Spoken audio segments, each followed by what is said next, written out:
All right, we got a little time here until the bell. Let's talk about what's on the docket the next 2 days for the economy and how stocks are interplaying with bonds and the international equity picture, too. Joining us, Michelle Gibley, Director of International Research, and Collin Martin, Director of Fixed Income Strategist at Charles Schwab's Center for Financial Research.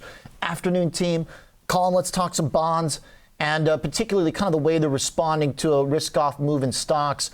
We were stronger in the Treasury market earlier when stocks were higher, so I guess equities dropping is not really putting a bid into Treasuries right now? Well, I think they're working together because it just ties into that higher for longer theme. And like you alluded to, we saw yields pretty much across the curve bounce around a little bit today. They're up relative to yesterday's close. They dipped a little bit earlier, but then kind of steadily rose as the day went on. I think that's what's weighing on stocks, although Michelle has a much better take on stocks, both domestically and abroad, than I would. But it really does come down to that higher for longer theme and what the economic outlook and what will happen over the next few months and what sort of response will it elicit from the Fed.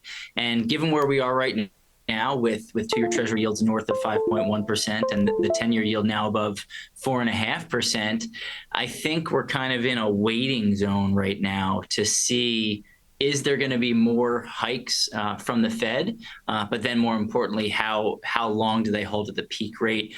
But it's hard to see how we see a sustained move sharply higher from where we are right now, simply just based on expectations that, it looks like if there is another hike, it's probably only one. And we still think there's a chance that they don't hike at all. Kashkari's comments yesterday, real quick. Any thoughts on that, Collin, as he seems to be on board for one more hike while the market basically says it's still a coin flip?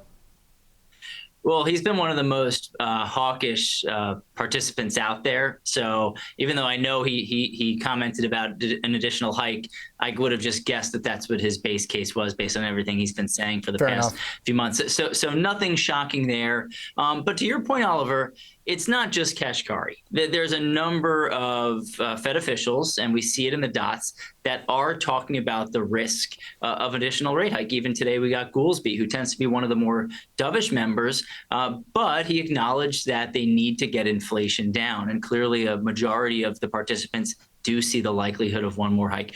The markets aren't buying it because if we look at the big picture right now, and especially what is going on with inflation, it's moving in the right direction. One thing we've been focusing on a lot is not necessarily that year-over-year number that makes a lot of headlines, but those month-over-month readings and what do they look like on an annualized basis. And we're going to get PCE later this week, and expectations are for a 0.2% increase on a month-over-month basis for core PCE, and that's kind of been the trend lately. And if you look at that 3-month change annualized, so what are we seeing with inflation in the here and now? We're under 3%. So it's moving in the right direction. And in our view, we just don't see what else the Fed needs to do rather than sit back, acknowledge that rates are tight and restrictive, and see how that plays out over the next few quarters. To that point, it seems like stocks are responding again to that alternative trade where it's not a panic over runaway inflation like last year. It's more just kind of a reminder that, hey, there's a good alternative here for investors to get a juicy return in bonds. Maybe that detracts from the U.S. equity valuation. I think it's interesting, Michelle, when paired with the international stock outperformance, is there also a potential drag here on U.S. stocks if investors are looking at opportunities internationally? I mean, if Apple and these big tech companies here start to break down and the international trade worked when they were up, that feels like it's a decent time to just double down on the international trade. Yeah, on an equal weighted basis, international stocks are outperforming U.S. stocks. And that's because if you look at it on a market cap weighted basis, those mega cap 7 stocks, are really they powered all of the gains earlier this year. Yes. And, one thing that they're not, stocks haven't really paid a lot of attention to, at least this year, is that central bank balance sheets are contracting. And, we don't have a lot of periods to learn from, but historically, stocks mirror the changes in the central bank balance sheets. Balance sheets went up in 2021 in response to the pandemic. Stocks went up. Last year, stocks fell as central bank balance sheets contracted. But then this year, we had a divergence, and stocks were kind of ignoring the decline in central bank balance sheets because all the attention was on those mega cap 7. But now, we've got a majority of the rate hikes behind us for major central banks.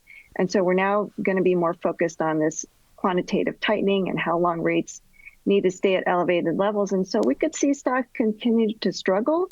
And this could be at a good environment for international stocks due to more attractive valuations.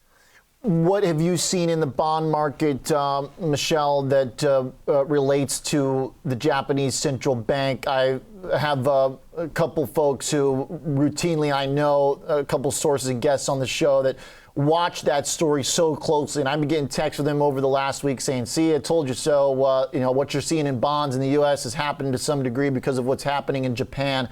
I'm curious, what you see as any ramifications from that central bank on the market action here the last week.